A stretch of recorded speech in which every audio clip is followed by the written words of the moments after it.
Hey, Kevin here, top 100 financial advisor and best-selling author, and we are here to talk about the stock market.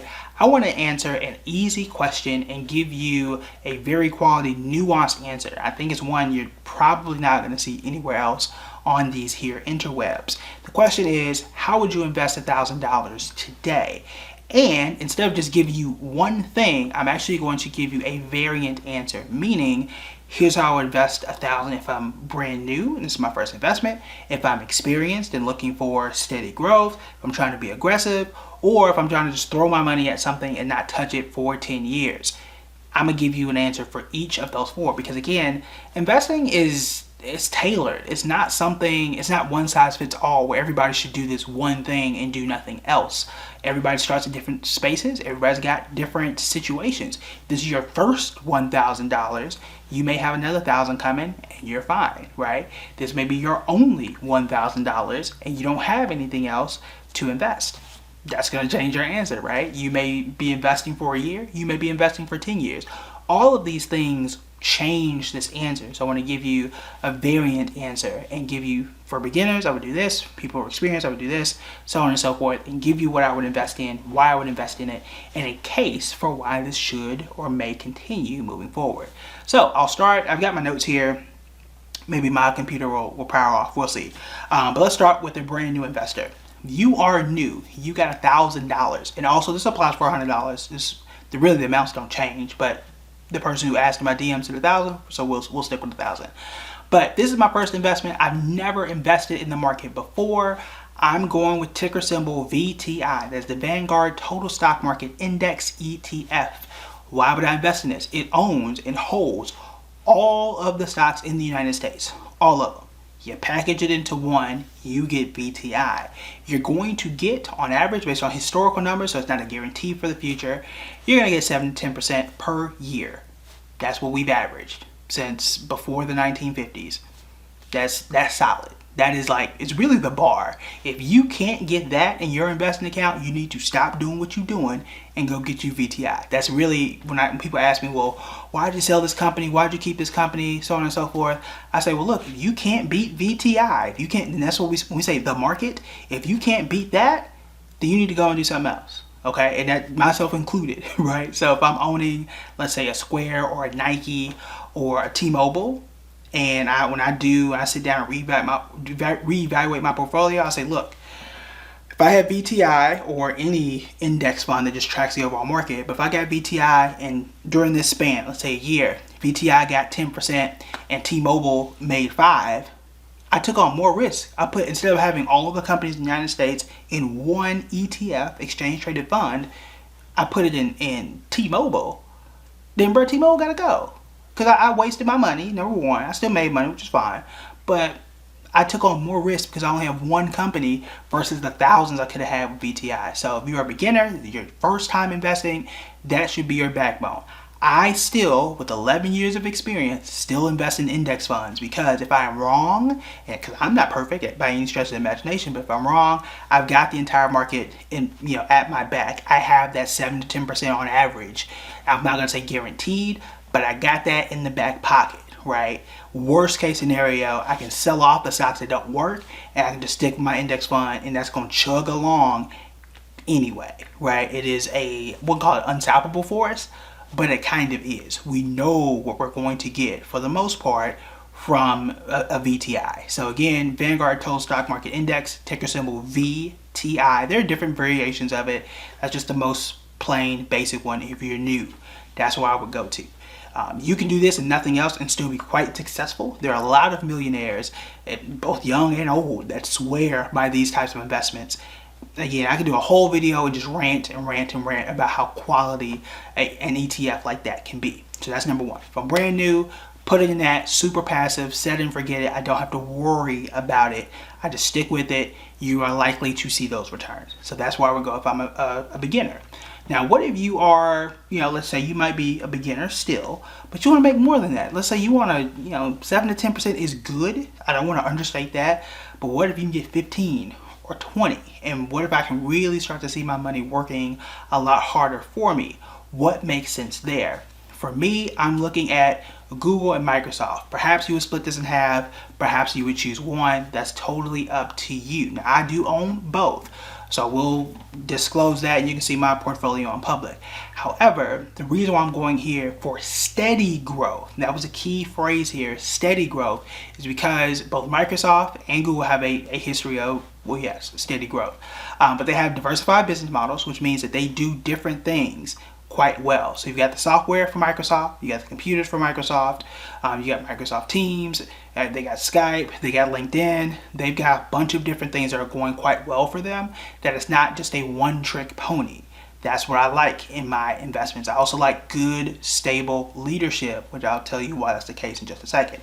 Same with Google. Google's a little more heavy on the advertising side. Search was like their main thing, their only thing for a while. However, now that they've got their search revenue in advertising, they've got the Android phones, they've got the Chromebooks, they've got YouTube, they've got the YouTube Music, they've got a lot of stuff going that I think is going to help them. It has helped them for quite some time. It's hard to find an off year for Google and Microsoft. If you get both of them, you are tech heavy, but again, I got that good, stable leadership where I don't, YouTube is not going bankrupt or breaking tomorrow.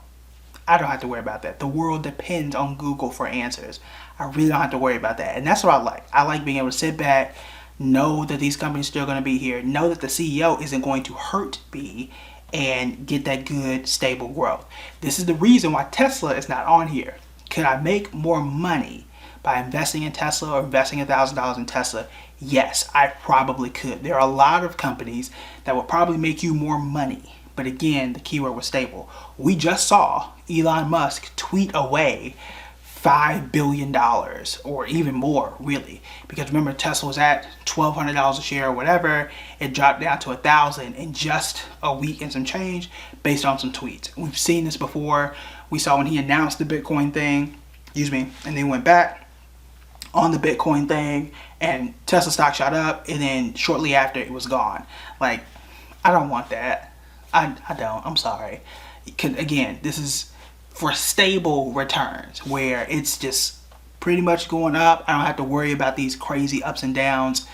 I'm going with Google and Microsoft. That doesn't mean I can't make more money with Tesla. So I want to be clear. I own Tesla, okay? So don't come at me in my comments and tell me that I'm a Tesla hater. I own Tesla, okay? If I'm looking for a smooth ride though, Google and Microsoft, that's where I would go with $1,000. All right, so next one. What if I want to be aggressive? What if I want to be, I want to be aggressive. I'm okay with a drop in the middle of the night. I'm okay with losing half every few years. That sounds graphic, but that's exactly what Bitcoin is. And that's what I would go with. So I'm choosing Bitcoin over any of the other cryptocurrencies for a few reasons. Number one, I've got more history and data. I personally don't like investing in things that I don't know. And I don't know if it just came up yesterday, people just found out about it yesterday. I'm sorry, I can't put my money in it. I cannot, okay? Some people are more risky. What I do know about Bitcoin is I know right now, at least early today, it's a 24-hour thing. So sometimes I hit all-time highs and I'm asleep. We know that it is nearing all-time highs. We got people saying they could hit 100,000 before the end of the year. It's possible. But we know it has survived some very severe dips. I did a TikTok a while ago where we saw that it, dropped 50% or more several times since 2010. Actually, no, it was like 2015. So within the last 5, 6, 7 years, it'll take a severe dip. Earlier this year, it was already at like $33,000 per coin, and now, last time I checked, it was like $69,000. That's a lot of volatility to go from 50 or 49 to 33 to 69 all within 11 months. That's a lot of volatility. Everybody's not built for it, but I'm choosing Bitcoin because I know it has more institutional support. I know the Goldman Sachs, the Morgan Stanleys, the Publics, the Robinhoods, all these apps are allowing it to be traded, but also you got companies like Visa and MasterCard figuring out how to integrate Bitcoin into their payment systems and find ways to profit off of it. They're not doing it with these random coins that pop up out of nowhere and then immediately crash. Visa's not looking at Dogecoin. Visa's not looking at Shiba Inu. They're not. And they're doing it for a reason, because those are meme coins without true value. Could you make money on those? Could you make more money on some of these meme coins? You absolutely probably could. Okay, but I'm not looking to hit the slot machine. I'm looking at something I can relatively rely on, or really rely most on. I think Bitcoin is probably going to be that one. And I think we have receipts to show that, where it just doesn't rely on, memes. I mean, that's also a video for another day, but that's the thing. I don't want to have to rely on the SHIB army to create my wealth, when I can just, invest in something that's growing on its own, but institutions are adopting it and there's an environment built for it to go. Like, El Salvador chose Bitcoin for a reason, right? Visa is looking to integrate Bitcoin for a reason. Morgan Stanley, Goldman Sachs, they brought up Bitcoin for a reason. Why guess, right? And we know that the growth has been incredible over the last year, but definitely you can go back to 2009, 2010, or what have you, and Bitcoin's going to be there. So if I'm going to be aggressive and I'm okay with those dips, which not everybody is, I would go with Bitcoin. Super simple, super easy. I'd stick with it. I'd leave it alone. All right, so last one. This is a big bet. I was conflicted here. I'm going to pull up my notes. So I'm looking at 2, maybe 3 companies here. Big bet meaning I'm going to throw $1,000 in. I'm not going to touch it for 10 years. So big, like, drop the mic. This is what I'm doing. 10 years later, I'm going to come back and it's going to be wild. Now, if I could go back in time, this would have been Tesla. But that time has already passed. So what is the next thing that I would just put in $1,000, walk away, and not touch it? Revlon is too early to tell. So that just went public this week. So we don't know anything about it. I haven't even seen the car in person. So I'm not going to be that aggressive. I am torn between either SoFi or CrowdStrike. SoFi, SOFI, stick a symbol there. CrowdStrike is, CRWD. There's an environment for both of them to continue to succeed. SoFi just went public like earlier this year, it looks like. They haven't been public for long. I'm leaning towards SoFi just because they are the youngest and the least expensive. They're like $22 a share right now, which means in theory, right, SoFi is built to be somewhat of a Square PayPal hybrid, where they have a different focus because they do student loans, and PayPal and Square don't do student loans. So they do student loans, they do investing like those other two do. They do bank accounts, which those other two are kind of branching in some ways. But if you could tell me that SoFi in 5 or 10 years could be close to what a Square or a PayPal is, or an equivalent to, I might want that, right?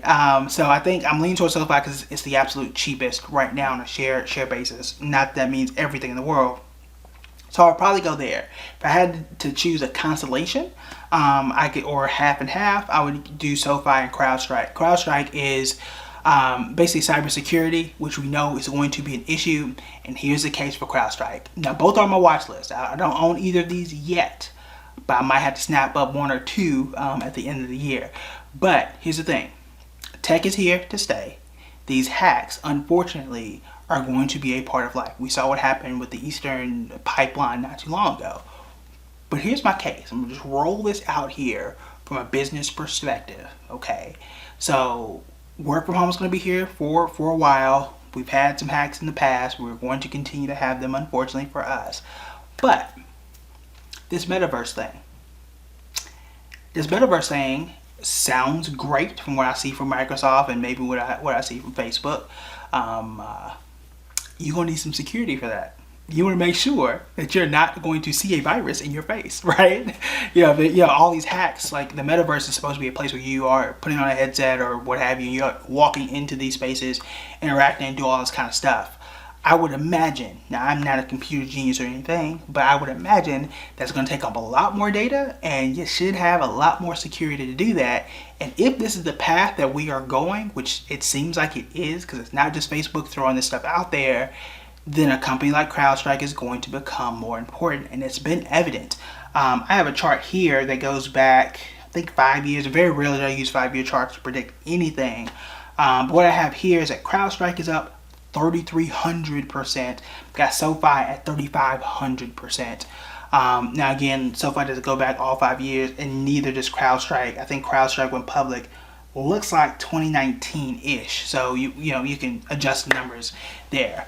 But if I had to go big, put $1,000, look away, and just not come back for 5 or 10 years, has to be SoFi or CrowdStrike. You let me know which one you like more. I'm leaning towards SoFi, and that could be a bias on my part because I know finance. I worked in finance more than I've worked in tech.